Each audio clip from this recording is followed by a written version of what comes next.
Media and business explainer content frequently repeat a claim that it costs $10 on average to move a cardboard box from a local hub to a customer porch. That figure is a convenient simplification used to explain last-mile logistics, but it is not a universal economic constant.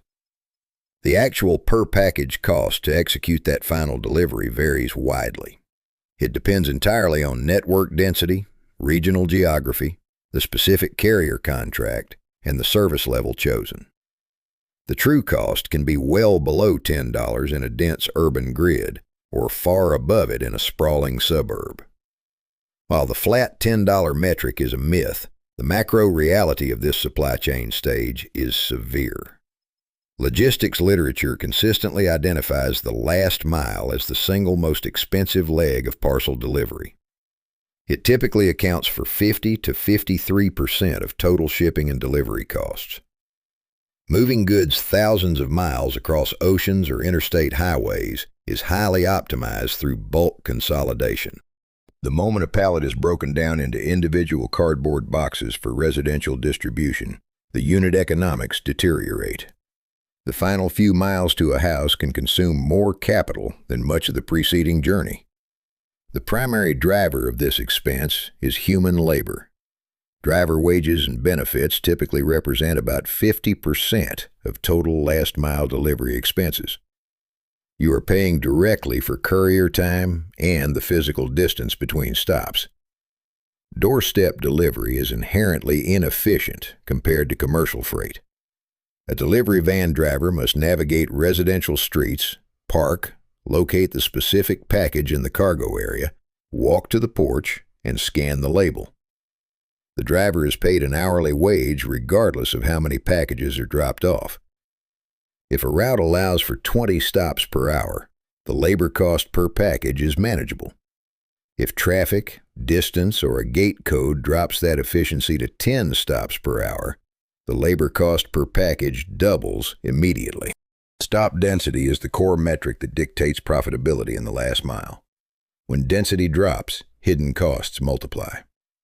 Route inefficiency often manifests as roughly 10% of fleet mileage being completely out of route. Every one of those miles burns fuel and wages without moving a package closer to a destination. Failed deliveries are an even larger drain on the balance sheet.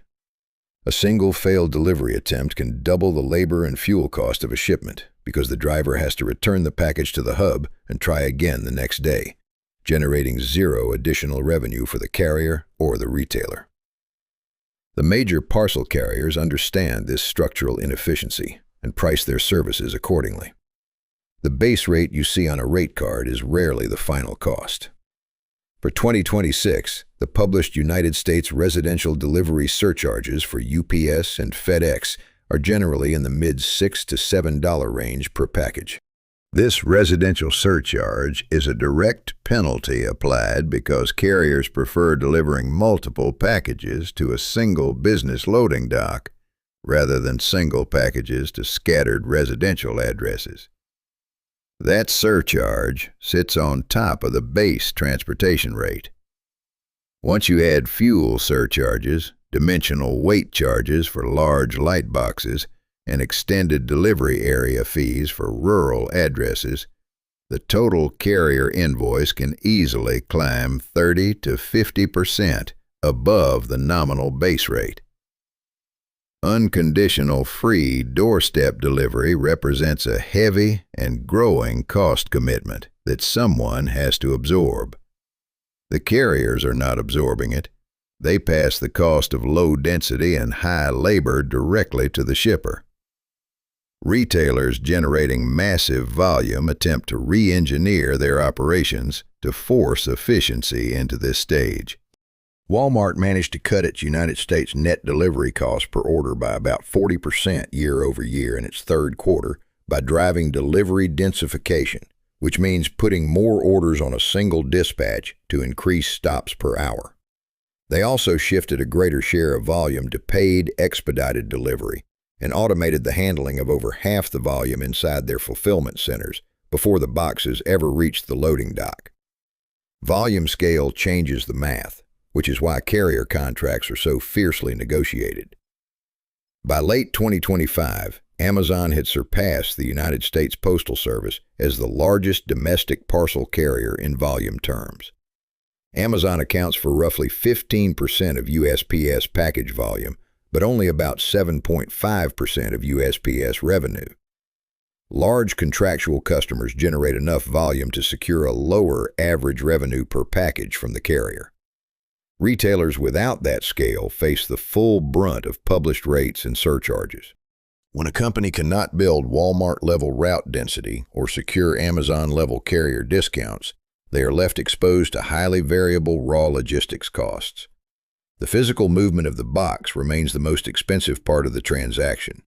This forces the rest of the retail industry to find alternative ways to protect their per-order margins without abandoning the consumer expectation of free shipping. To offer free shipping without destroying per-order margins, retailers offset these variable logistics costs by downgrading delivery speeds to cheaper tiers and using minimum spend thresholds to force larger baskets. The first defensive lever is time. Carrier fees for e-commerce shipping are determined by weight, distance, and speed, with faster time-definite services priced substantially higher than standard ground options.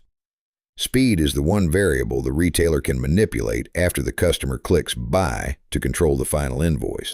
Same-day delivery is consistently positioned by last-mile providers as a premium service tier.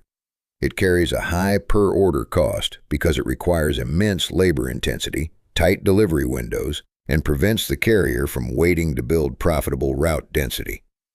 When a retailer offers standard free shipping, that delivery is almost never same day or even next day. It defaults to standard multi-day transit. This delay occurs because slowing down the fulfillment cycle allows the logistics provider to consolidate packages and optimize the driver's route. This consolidation is exactly what allows large operators to survive the last mile.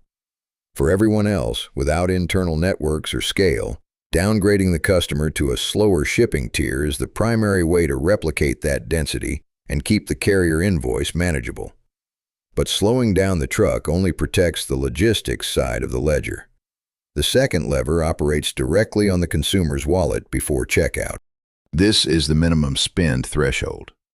Retailers use these thresholds to ensure the customer spends a specific amount before qualifying for zero shipping charges. This limit is mathematically tied to the average order value required to generate enough gross margin to cover the logistics cost.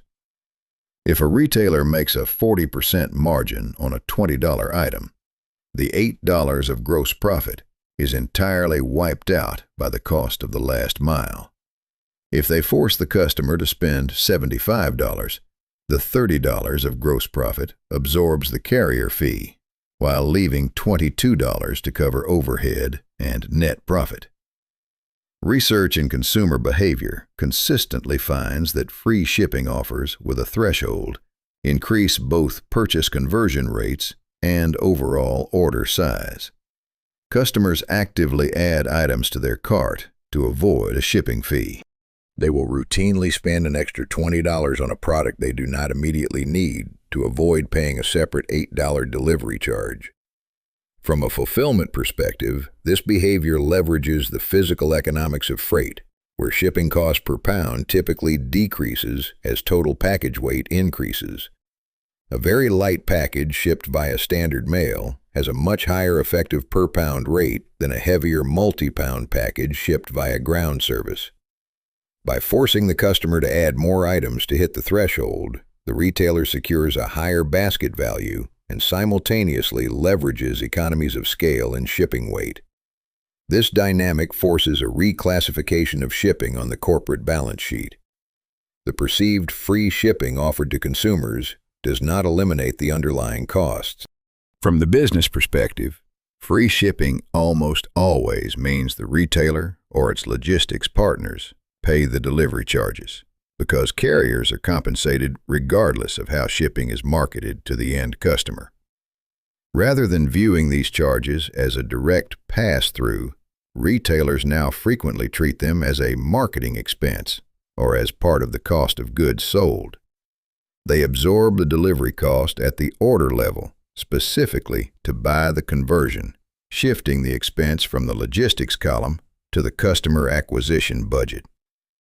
Customers are significantly more likely to complete an online purchase when free shipping is available, even if the total payment is identical to an alternative with explicit shipping fees.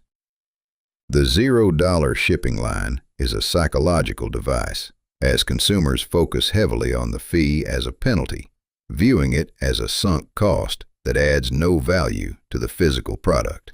To bypass this friction, retailers bake some or all of the expected shipping cost into the upfront product prices. The customer sees no separate delivery fee, but they effectively prepay the shipping through a higher item price. The logistics costs are redistributed into the product margins and the minimum order requirements. That psychological coupling between outbound delivery and reverse logistics is where the unit economics of e-commerce face their severest stress test. When a retailer trains a customer to expect $0 shipping on the initial order, that customer almost invariably demands the exact same terms when sending an item back. This expectation is particularly rigid in categories like apparel, footwear, and consumer electronics, where online shoppers treat their own living rooms as fitting rooms. Instead of purchasing a single garment in a known size, a buyer orders 3 variations with the explicit intention of returning 2. The friction of the purchase decision drops to near zero, but that friction is simply converted into physical freight and transferred directly onto the merchant's operating statement. When the customer decides they don't want the items, the carefully balanced math of a high AOV basket collapses. The logistics cost doubles, forcing the entire industry to bake the anticipated losses directly into the upfront retail price. Outbound fulfillment is an exercise in linear, highly automated consolidation. A modern distribution center picks, packs, and labels thousands of parcels per hour using conveyor networks and algorithmic batching, handing off dense truckloads to carriers. Reverse logistics is the exact opposite. It is a fragmented, manual, and highly unpredictable collection process where individual boxes must be retrieved from residential porches or drop-off counters and routed backward through the parcel network without any of the density advantages that made the outbound trip manageable. Every step of that backward journey generates a distinct, non-negotiable invoice line item. First comes the return shipping label itself, which carries standard carrier transport rates, plus residential pickup or retail processing fees. Second comes the labor at the receiving dock, which is largely manual and cannot be handled by sortation machinery alone. A warehouse technician must open the returned box, inspect the product for wear, damage, or missing components, verify serial numbers against the original order, and make an immediate disposition ruling. Depending on the condition, the item is routed back to active shelf inventory, sent to a secondary liquidation channel at a steep discount, or consigned to scrap. That individual human inspection and restock cycle routinely requires more labor time per unit than the original automated picking process. When you run those reverse handling costs against the minimum spend threshold models that retailers rely on, the contribution margin of the order collapses. Suppose a customer added a secondary product to reach a $75 threshold, allowing the merchant to generate $22 of gross profit and comfortably absorb an $8 outbound shipping fee. If that customer subsequently prints a free return label and ships the secondary item back, the merchant pays a second freight charge for the return leg, plus the warehouse processing expense to receive and inspect the box.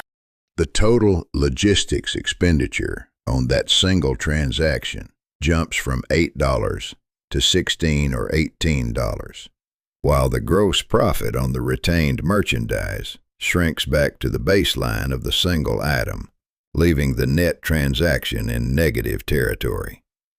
From a macro supply chain perspective, this continuous two-way movement of parcels explains why physical distribution consumes such a massive share of e-commerce revenue.